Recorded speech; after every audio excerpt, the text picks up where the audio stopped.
Oi, gente. O Marco Feliciano resolveu atacar a prova do Enem, mas foi humilhado pelo Manuel Palacios, presidente do INEP, porque vocês vão ver, o Feliciano não entende, não sabe quem faz a prova do Enem. Não é? É uma coisa assim, vergonhosa.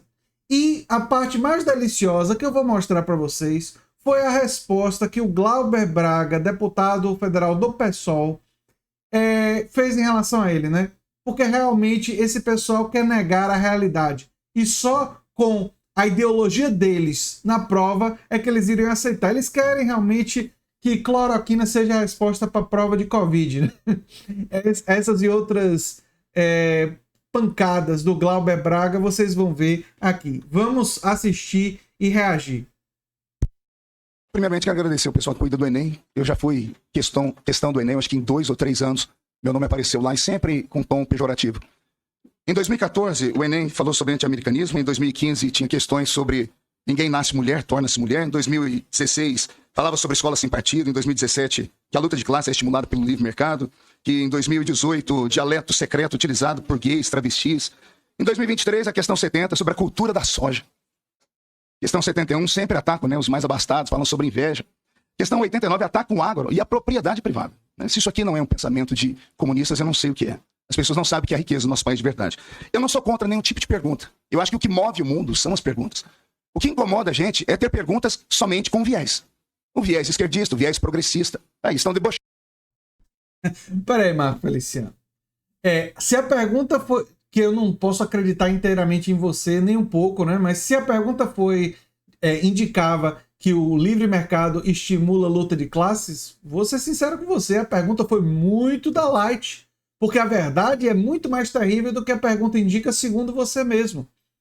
Porque a verdade é que a classe dominante, nas últimas décadas, e aliás, desde sempre, desenvolve uma guerra contra a classe trabalhadora, buscando reduzir direitos, buscando espremer a classe trabalhadora, buscando evitar conquistas, buscando desconstruir organizações sindicais, não só no Brasil, como em outros países. Mas, enfim, as questões me parecem, pela sua descrição, extremamente light e apenas, em geral, descrevendo a realidade ou mostrando a existência de posicionamentos que você não concorda. Só isso. Mas, enfim, vamos seguir vendo, porque ele ainda vai receber uma humilhação enorme do Manuel Palacios. E a fala do Glauber Braga que vai destroçar ele de vez, né? De mim aqui atrás, é assim que age a esquerda. Para eles, só são intelectuais a esquerda. Somente a esquerda pensa, o restante é um bando de gente atrapalhado, asnos mesmo, nós somos asnos para eles. Todos nós sabemos que a universidade brasileira, a maioria delas, principalmente as universidades federais, viraram um antro de doutrinação, sim. A responsabilidade... Peraí, ele dizer que virou um antro de doutrinação as universidades federais mostra o quão pouco ele conhece sobre a produção científica brasileira. A maior parte da produção científica brasileira, viu, Marco Feliciano, é feita nas universidades federais. Vale a pena você saber disso, né? Porque você obviamente não sabe que nesses supostos antros de doutrinação, a maior parte das publicações brasileiras científicas que têm impacto internacional são feitas nas universidades federais. Mas você com certeza não saberia disso. Vamos ouvir o Manuel Palacios detonando ele. A responsabilidade pela construção dos instrumentos de avaliação não é, nem poderia ser, dos dirigentes do INEP. Ao contrário, fazemos o possível para assegurar liberdade e independência na construção desses instrumentos. A intervenção da presidência do INEP na construção de instrumentos é uma aberração. Isso não pode acontecer, porque, repito, professores são responsáveis por fazer provas em qualquer escola, em qualquer universidade, em qualquer instituição educacional. E o processo de seleção desses professores é público, republicano e obedece a todo um conjunto de regras que são, inclusive, monitoradas, acompanhadas pela Controladoria Geral da União, pelo Tribunal de Contas da União, que faz a questão de normatizar e assegurar a deputada.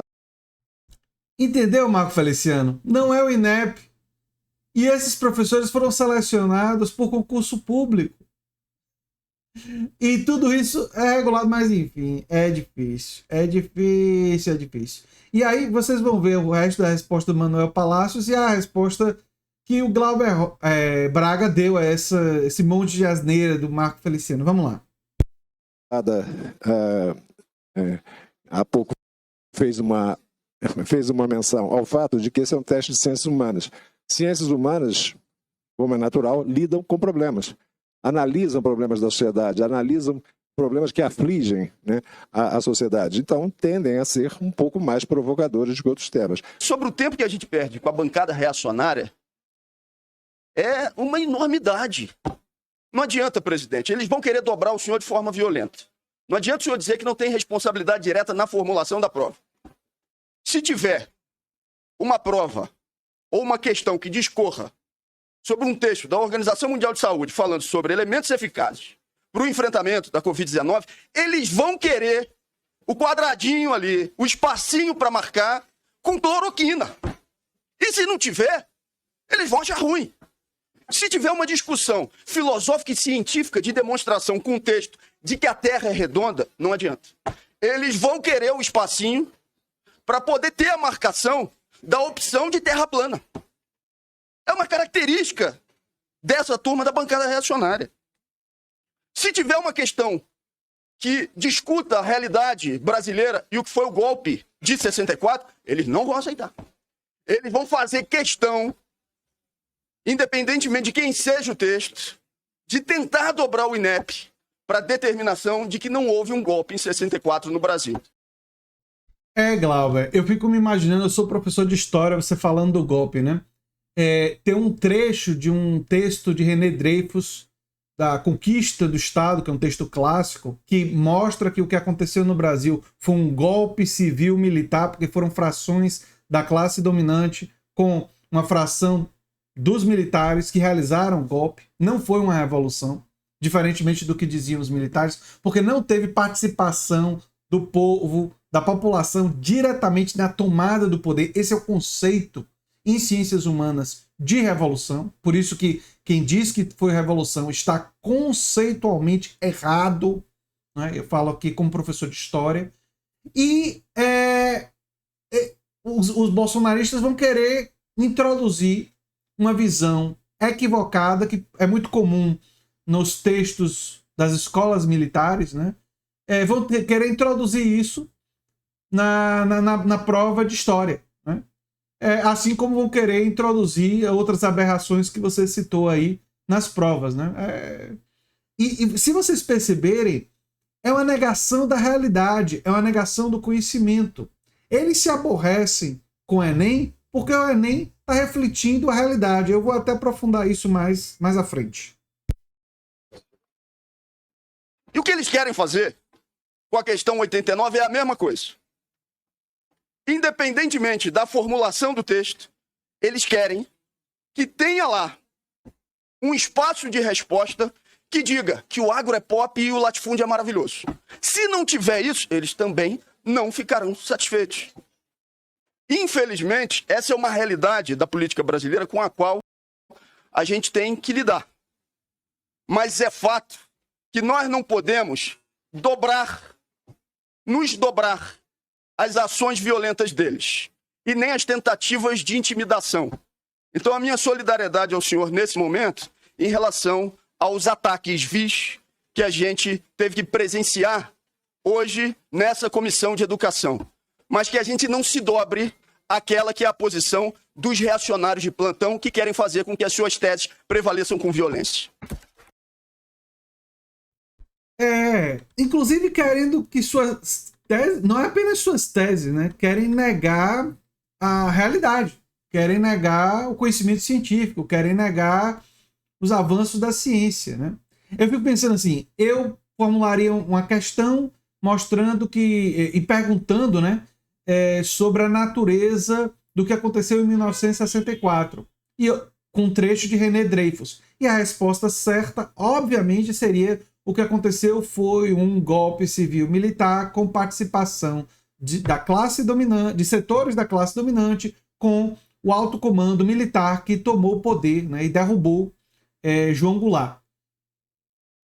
Os bolsonaristas enlouqueceriam com essa questão, embora ela seja uma questão que meramente descreve a realidade. No caso do Brasil, Dizer, por exemplo, que o Brasil tem um imposto territorial rural extremamente baixo e altíssima concentração fundiária, que é a descrição da realidade, provavelmente iria irritar muitos bolsonaristas, especialmente aqueles que estão lá para defender os interesses do agronegócio e que querem que o agronegócio não pague imposto nenhum, né?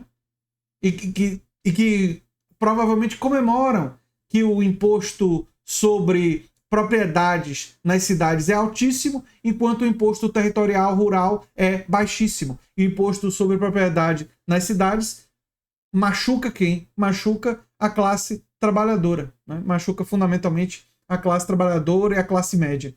Mas enfim, é o que a gente já se acostumou a ver dos bolsonaristas, não é? Eu sou André Teixeira Jacobina, o canal é a Nova Máquina do Tempo, e a luta pelo conhecimento científico e a luta de uma visão mais iluminista contra as trevas, né, contra o obscurantismo dos bolsonaristas é uma luta que aparentemente está só começando, gente. A gente ainda vai lutar por muito tempo contra essa visão que busca negar a ciência, né? O canal é a Nova Máquina do Tempo e a gente se vê em breve em outro vídeo. Tchau, tchau.